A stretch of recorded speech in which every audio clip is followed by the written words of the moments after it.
ধরুন বিশাল বাজেটের একটা সিনেমা চলছে, সব কিছু মানে একেবারে নিখুঁত, চকচকে, কিন্তু কেমন যেন একটু দূরের মনে হচ্ছে। হ্যাঁ, একটা দূরত্ব তো থাকেই। ঠিক। আর তারপর হঠাৎ করেই সিনেমাটা পাল্টে গিয়ে খুব চেনা একটা রিলেটেবল ভ্লগ হয়ে গেল। মানে যেখানে হিরো একেবারে পাড়ার মোড়ে দাঁড়িয়ে চা খাচ্ছে। এই যে একটা ভিজুয়াল পরিবর্তন, এটা কিন্তু নিছক কোনো শখের বদল নয়। একদমই তাই। এটা আসলে একটা সুকৌশলী মনস্তাত্ত্বিক শিফট বলতে পারেন।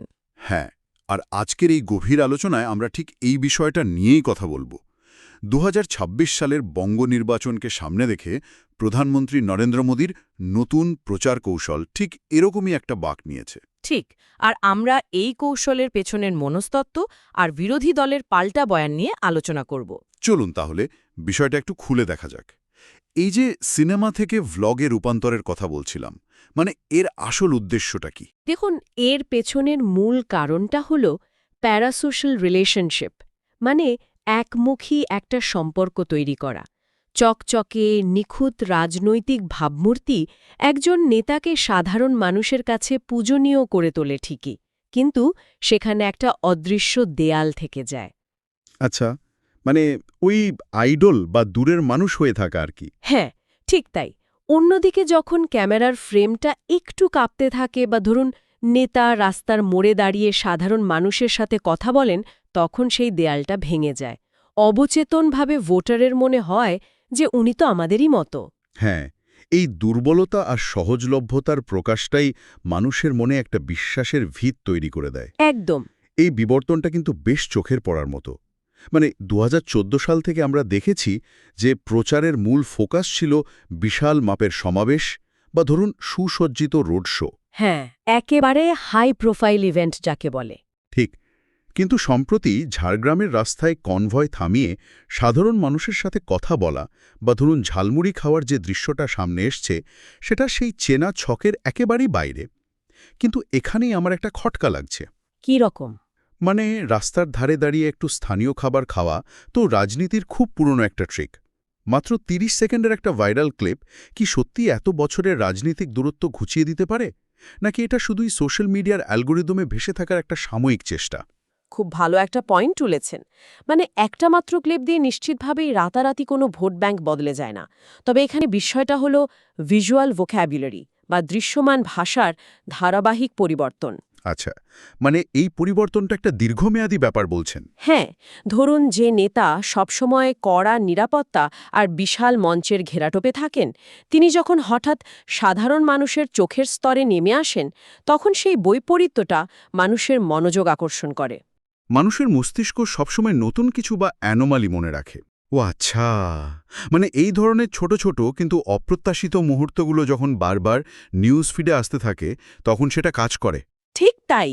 তখন সেটা ধীরে ধীরে ভোটারের অবচেতন মনে নেতার ইমেজকে শাসক থেকে প্রতিবেশীতে রূপান্তরিত করে। এটি আসলে একটি দীর্ঘমেয়াদী মনস্তাত্ত্বিক বিনিয়োগ।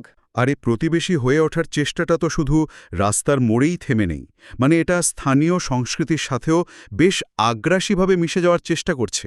হ্যাঁ, যেমন ধরুন গঙ্গার বুকে নৌকাবিহার।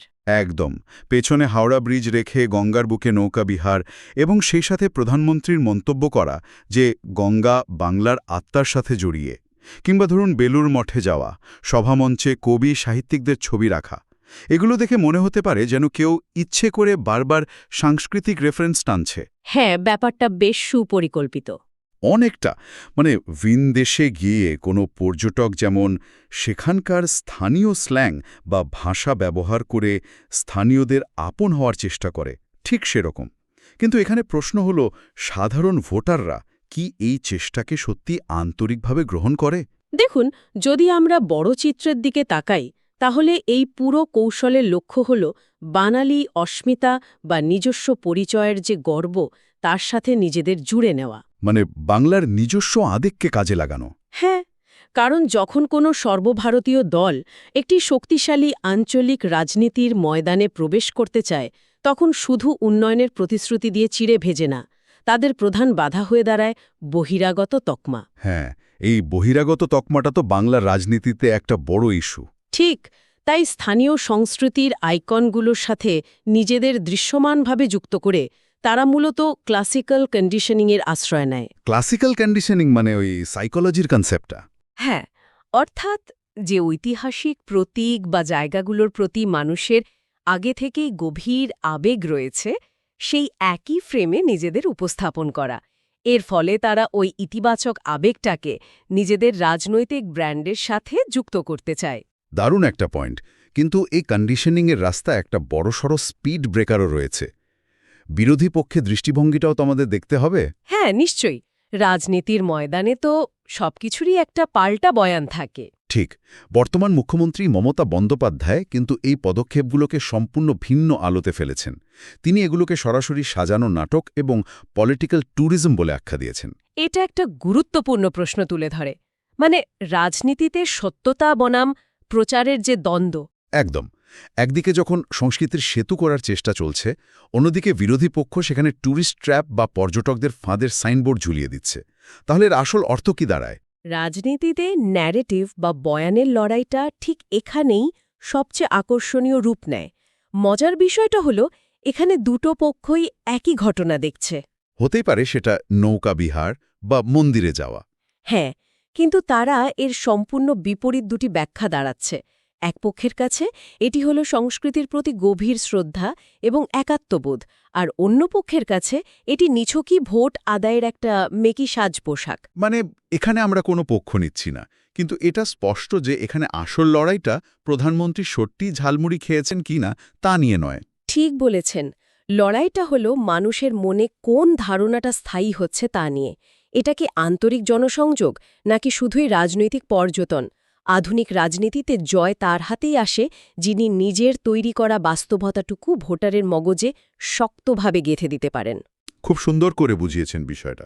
মানে 2026-এর নির্বাচন যে কেবল ইশতেহার বা প্রতিশ্রুতির গণ্ডিতে আটকে নেই, তা বেশ পরিষ্কার।